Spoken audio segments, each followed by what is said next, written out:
बुलेटिनमध्ये स्वागत। भाजपचे आमदार सुरेश धस हे मस्साजोगला गेलेले होते। तिथे त्यांनी धनंजय देशमुख कुटुंबियांची भेट घेतली, ग्रामस्थांची भेट घेतली आणि त्यानंतर ते आता केज पोलीस स्टेशनमध्ये दाखल झालेले आहेत।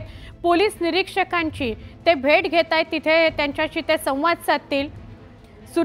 आमदार सुरेश धस हे धनंजय मुंडेंच्या भेटीमुळे चर्चेत आलेले होते, वादात आलेले होते, त्यांच्यावर टीका होत होती। सुप्रीम कोर्टाचं एक डिरेक्शन आहे, 17 वर्षाच्या पुढील जर आरोपी असेल तर त्याला ॲडल्ट ट्रीट करावं, अशा पद्धतीचं सुप्रीम कोर्टाच्या गाईडलाईन्स आहे। त्या जर तिथं मांडल्या तर त्याची जामीन कॅन्सल होऊन जाईल। जर त्यानं खतरनाक गुन्हा केला, खतरनाक डायरेक्ट मारले त्याला, तो फक्त संतोष देशमुखचे व्हिडिओ का पाहतो म्हणून मारला, कारण काहीच नाही। नाही तो सुटला नाही, हा जो सुटलेला आहे जामीन झाली म्हणता का? नाही होऊन दे, मी सांगतो त्याची जामीन नाही। 17.5 वय असेल।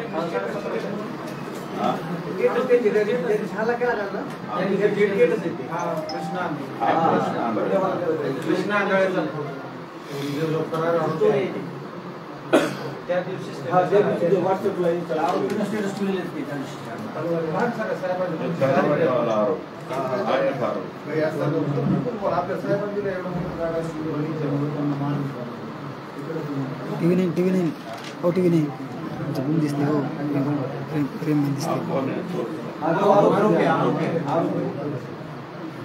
अरुण गवळी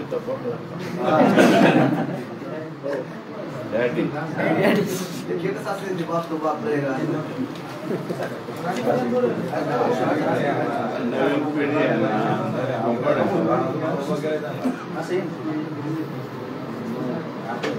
आमचे प्रतिनिधी सुरेश जाधव यांच्याशी बोलूया। सुरेश, काय अधिक माहिती? मस्साजोग देशमुख कुटुंबाची भेट घेतल्यानंतर आणि खोकऱ्यांची भेट घेतली तर सुरेश धस थेट केज पोलीस स्टेशन येथे आले। तर केज पोलीस स्टेशनचे जे पोलीस निरीक्षक आहेत वैभव पाटील यांच्याशी चर्चा चालू आहे। एकंदरीतच गावकरी जे आहेत त्यांनी देखील केज पोलीस स्टेशन मधील जे कर्मचारी आहेत त्यांच्यावर देखील संशय व्यक्त केला होता। त्याचबरोबर प्रशांत महाजन आणि राजेश पाटील हे दोन जे निलंबित असलेले कर्मचारी आहेत त्यापैकी प्रशांत महाजन हे केज पोलीस स्टेशन मध्ये येऊन बसतात आणि आताही ते आरोप जे पुरावे आहेत त्याची छेडछाड करू शकतात देखील आरोप केलेला होता। त्यानंतर आता सुरेश धस पोलीस निरीक्षक यांची भेट घेत आहेत, त्याबरोबर नेमकं या प्रकरणाच्या अनुषंगाने काय घडलं होतं, कशा पद्धतीने हे सगळं झालेलं होतं या संदर्भात देखील चर्चा केली जाते।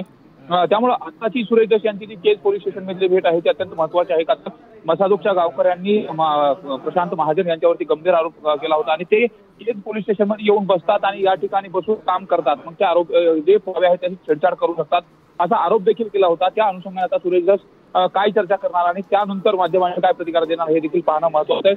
यानंतर सुरेश धस हे इथून महादेव मुंडे यांच्या कुटुंबाची देखील भेट घेण्यासाठी जाणार आहे। त्यामुळे सुरेश धस आता 15 ते 20 मिनिटांपासून चर्चा करतायत। एकंदरीत या तपासाच्या अनुषंगाने असेल, जे सुरुवातीचे जे घडलेला प्रकार होता ज्यावरती मस्साजोगच्या गावकऱ्यांनी आक्षेप केला होता, 8 दिवस सुरुवातीचे हत्या घडले होते, त्यावेळेस काय झालं होतं याचा देखील आता काही चर्चा करतात हे देखील पाहणं महत्वाचं आहे। नक्की धन्यवाद सुरेश माहिती दिल्याबद्दल। मस्साजोग नंतर केज पोलीस स्टेशनला आलेले आहेत आमदार सुरेश धस, ते एसपींशी तिथे बोलणार आहेत असं कळतं, म्हणजे संवाद सुरू आहे खरं तर, आणि इथून ते महादेव मुंडे यांच्या निवासस्थानी जाणार आहेत असंही कळतं आहे।